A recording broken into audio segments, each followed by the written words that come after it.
ITR भरने की deadline नजदीक है। कई टैक्स पेयर्स अपना आईटीआर फाइल कर चुके हैं, तो वहीं कई टैक्स पेयर्स अभी भी आईटीआर फाइलिंग को लेकर कंफ्यूज्ड हैं। वित्त वर्ष 2024 से 25 के लिए आईटीआर भरने की डेडलाइन 15 सितंबर 2025 है, यानी बस अब कुछ ही दिन बचे हैं। ऐसे में अगर आपने अभी तक आईटीआर फाइल नहीं किया है और आपको ये समझ नहीं आ रहा कि कौन सा आईटीआर फॉर्म आपके लिए सही है, आईटीआर कैसे भरना है, आईटीआर भरते हुए किन बातों का ध्यान रखना है, और सबसे जरूरी, अगर आप आईटीआर भरने की डेडलाइन से चूक गए हैं तो क्या हो सकता है, चलिए ये सब बताते हैं आपको इस वीडियो में।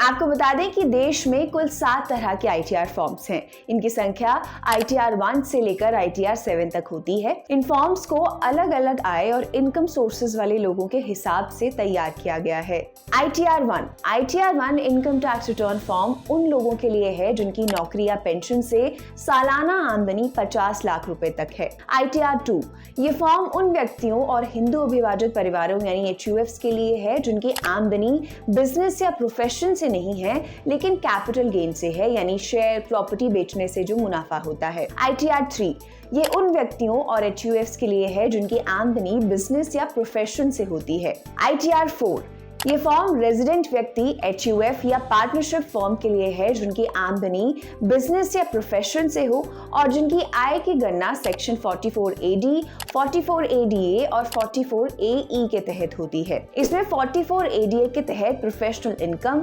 सेक्शन 112A के तहत 1.25 लाख रुपीस तक का लॉन्ग टर्म कैपिटल गेन और सिर्फ एक ही मकान की अनुमति है। आईटीआर 5 ये form firms, limited liability partnership और कोऑपरेटिव सोसाइटीज के लिए है। आईटीआर 6 ये उन कंपनियों के लिए है जो कंपनीज एक्ट के तहत रजिस्टर्ड हैं। आईटीआर 7 ये फॉर्म ट्रस्ट्स और चैरिटेबल संस्थानों के लिए है। आप बिना किसी सीए की मदद लिए आसानी से आईटीआर फाइल कर सकते हैं। सरकार ने इसके लिए ई फाइलिंग पोर्टल, मोबाइल ऐप और कई आसान विकल्प दिए हैं ताकि आप बिना किसी खर्च और पूरी सिक्योरिटी के साथ रिटर्न फाइल कर सकें। आईटीआर फाइल करने के लिए आप इन आसान स्टेप्स को फॉलो कर सकते हैं। स्टेप 1, जरूरी दस्तावेज तैयार रखें। सबसे पहले आपके पास ये दस्तावेज होने चाहिए। फॉर्म 16, फॉर्म 26AS और एनुअल इंफॉर्मेशन स्टेटमेंट। इन डॉक्यूमेंट्स को आप इनकम टैक्स पोर्टल से डाउनलोड कर सकते हैं। बैंक स्टेटमेंट और निवेश से जुड़े प्रूफ जैसे LIC, ELSS, PPF आदि। दूसरी आय का ब्यौरा जैसे किराया, FD, ब्याज आदि। Step 2, income tax e filing portal पर लॉगिन करें। www.incometax.gov.in पर अपना पैन नंबर यूजर आईडी के तौर पर डालें और पासवर्ड से लॉगिन करें। अगर आप पहली बार लॉगिन कर रहे हैं तो पहले अपने रजिस्ट्रेशन करें और फिर डिटेल्स भरें। स्टेप 3, सही आईटीआर फॉर्म चुनें। सही आईटीआर फॉर्म चुनना बहुत जरूरी है। ये इस बात पर निर्भर करता है कि आप व्यक्ति हैं या संगठन, आपकी कुल आय कितनी है और आपकी आय किन स्रोतों से है। वही फॉर्म चुनें जो आपकी स्थिति के अनुसार फिट बैठता हो। Step 4, prefilled data check करें। पोर्टल पर आपकी कुछ डिटेल्स जैसे सैलरी, TDS, बैंक इंटरेस्ट आदि पहले से ही भरी होंगी। इन्हें ध्यान से चेक करें और अगर कोई गलती हो तो सही कर लें। स्टेप 5, छूट और कटौती का फायदा उठाएं।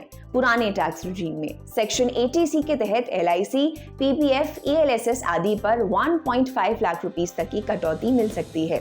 सेक्शन 80D के तहत हेल्थ इंश्योरेंस प्रीमियम पर भी कटौती ली जा सकती है। स्टेप 6, रिटर्न सबमिट करें और ई-वेरीफाई करें। सभी डिटेल्स भरने के बाद प्रीव्यू और सबमिट पर क्लिक करें।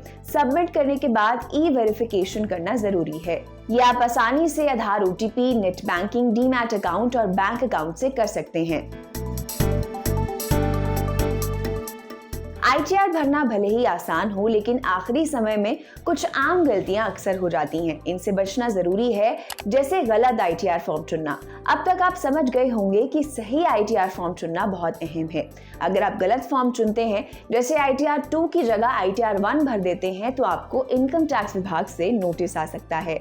डिटेल्स भरने से पहले जरूरी दस्तावेज ना देखना। आपको annual information statement, bank statement या म्यूचुअल फंड या ब्रोकरेज से मिले कैपिटल गेन स्टेटमेंट्स को ध्यान से चेक करना चाहिए और आईटीआर में सही जानकारी देनी चाहिए।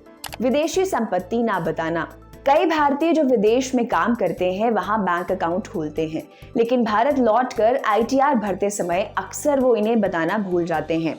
याद रखें, ऐसे अकाउंट को आपको जरूर डिस्क्लोज करना चाहिए, भले ही आपके अकाउंट में बैलेंस नील क्यों ना हो। इसी तरह विदेशी कंपनी से मिले शेयर, ऑप्शंस, कई प्रॉपर्टी, पेंशन अकाउंट भी बताना जरूरी होता है। पर्सनल बैंक डिटेल्स को दोबारा ना चेक करना। अगर आपका बैंक अकाउंट प्री वैलिडेटेड है तो आपको टैक्स रिफंड समय पर मिल जाएगा, लेकिन अकाउंट नंबर, IFSC, बैंक का नाम जैसी डिटेल्स में गलती हुई तो रिफंड लेट हो सकता है। इसलिए ITR सबमिट करने से पहले अकाउंट डिटेल्स, नाम, मोबाइल नंबर, ईमेल ID और बाकी पर्सनल जानकारी अच्छी तरह चेक कर लें।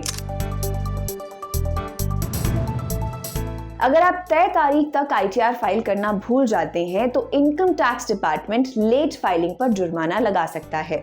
ये जुर्माना आपकी आय के हिसाब से तय होता है। अगर आपकी कुल आय 5 लाख रुपए से ज्यादा है तो आपको 5,000 रुपए तक का जुर्माना देना होगा।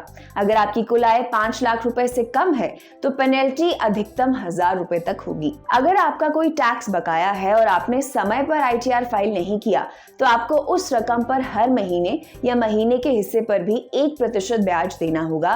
ये ब्याज लेट फीस से अलग है। लॉस कैरी फॉरवर्ड का नुकसान।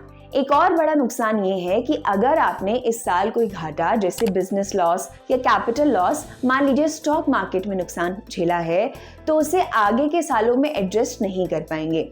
यानी अगर आपने डेडलाइन मिस कर दी तो इस नुकसान को आने वाले सालों में अपने मुनाफे से घटाने का फायदा नहीं मिलेगा। तो क्या आप भी इस साल ITR फाइल कर रहे हैं या नहीं, हमारे साथ कमेंट सेक्शन में जरूर शेयर करें। For more of such videos, do like, share and subscribe to ET Now Swadesh.